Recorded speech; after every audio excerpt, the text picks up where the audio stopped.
bagaimana hukumnya ini? Apakah dia ini harus dipotong tangan atau tidak? Maka itu keputusannya hakim. Jadi kalau hukum itu bisa menetapkan suatu perkara, bisa tidak menetapkan suatu perkara. Paham ya? Jadi menetapkan suatu perkara yang potong tangan berarti terjadi hukum.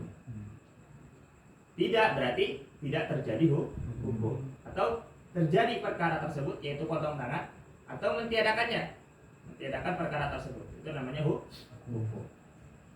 Ini masih berkaitan dengan ilmu tauhid ya. Kemudian hukum itu dibagi menjadi 3. Hukum adi, hukum syar'i, hukum adi, hukum akli. Hukum akli, hukum adi, hukum apa? Hukum syar'i, hukum adi, hukum akli.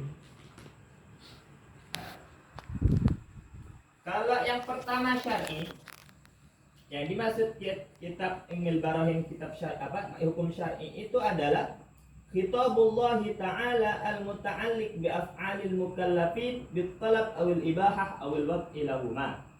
Yaitu adalah firman-Nya Allah yang berkaitan dengan pekerjaan mukallaf dengan tuntutan atau ibahah dan wadha. Jadi contohnya wajib, terus sunnah, apa lagi? Makruh, haram, satu lagi mubah. Itu semua adalah hukum syar'i. Jadi setiap firman-Nya Allah yang berkaitan dengan pekerjaannya mukallaf, orang yang sudah balik yang dituntut, maka itu adalah hukum syar'i. Contohnya seperti apa? Salat. Itu hukumnya masuk apa? Ijab atau wajib. Yang masuk sunnah contohnya apa? Sedekah. Apa lagi? Salat fajar. Apa lagi? Duha. Tahajud. Ya wes, yang sunnah wes. Apa lagi? Cari sendiri. Yang ketiga, haram. Apa ya contohnya? Nyolong sendal masjid. Budgetnya sendal ya? Iya. Sendal wakaf. Wakaf. Terus apa lagi? Mabok. Apa lagi? Bohong. Ya, bohong. Apa lagi? Ya, itu. Terus apa? Makruh. Contohnya makruh apa? Makan pete. Apa? Makan pete. Rokok. Rokok itu hilang. Ya. Apa lagi? Makruh. Kalau di sini contohnya seperti baca Quran dalam keadaan ruku dan sujud. Jadi kalau kalian ruku sujud baca Quran, hukumnya makruh. Yang terakhir apa? Mubah itu adalah pilihan antara melakukan dan tidak melakukan. Contohnya seperti apa? Makan. Tidur. Berarti yang belakang suka makan, yang depan suka tidur. Iya. Ya, cari lagi. Mandi. Terus jual beli. Hukum-hukum khilaf tersebut namanya hukum syar'i. Ada juga tolab itu ada juga wadha, yaitu ungkapan dari syariat, penegak syariat yaitu Allah untuk menjadikan sebab, syarat dan mane. Nanti itu lebih panjang. Kemudian yang hukum kedua tadi hukum apa tadi?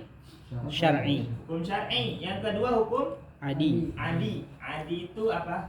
Kebiasaan atau adat. Hukum adi itu adalah isbatur rubut baina amrin wa amrin wujudan au adaman biwasitati taqarruril qarani bainahuma 'alal hissi. Yaitu menetapkan suatu hubungan antara satu perkara dengan perkara lain yang wujud atau ada atau tidak ada dengan perantara terus-terusannya hubungan antara dua perkara tersebut dalam panca indra. Contohnya seperti hukmu 'alan nari bi annaha mahriqatun. Contohnya seperti hukum muhriqatun, bahwasanya api itu bisa membakar. Nah, ini termasuk hukum adi karena maknanya bahwasanya terbakar itu berhubungan dengan bersentuhannya api pada suatu perkara, setiap perkara dengan penyaksian kita. Setiap penyaksian kita melalui panca Indra. indera. Paham ya? Jadi hukum adi ini adalah suatu hubungan antara satu perkara dengan satu perkara, wujud atau ada. Bagaimana mengetahuinya?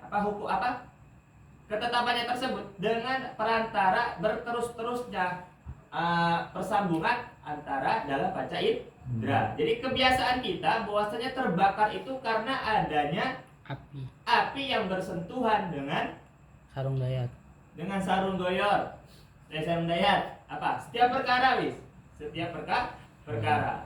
Bagaimana kita mengetahuinya itu? Dengan kasihan dayat mana? Sarung minjem.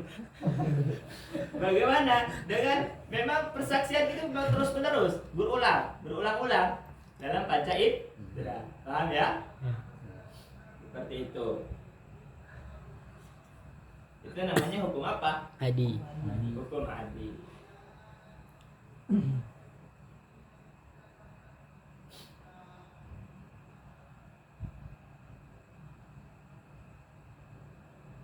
Kemudian yang ketiga hukum apa?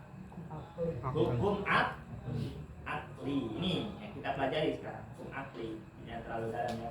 Masih banyak sebenarnya orangnya. Cuman kita loncat-loncat. Hukum akli itu adalah suatu ungkapan dari perkara yang mana akal bisa mengetahui ketetapannya tersebut atau tidak adanya perkara atau sesuatu tersebut tanpa kita membutuhkan untuk adanya berulang-ulang dan juga tanpa adanya penetap. Contohnya, jadi hukum akli itu adalah sesuatu yang bisa kita ketahui secara rasional. Atau secara nasional itu secara akal. Secara akal. Itu. Contohnya ya itu. Jadi kalau akal bisa menerima, maka itu adalah hukum akli. Dalam artian setiap sesuatu yang berhubungan dengan akal, maka itu adalah hukum akli. Kalau hukum adi itu kan biasanya kita mengetahui dengan secara tanpa akal. Memang secara terus-menerus berulang-ulang dari panca indera kita bisa menentukan tanpa adanya kita berpikir. Tapi kalau hukum akli ini harus adanya berpikir, karena itu semua adalah hukuman sesuatu hukum yang berkaitan dengan akal, pikiran. Jadi kita menetapkan hal tersebut dan mentiadakan hal tersebut itu adalah hukum akli dengan cara menggunakan akal. Dalam artian setiap hukum yang berkaitan dengan akal atau bersifat rasional. Seperti itu. Ya.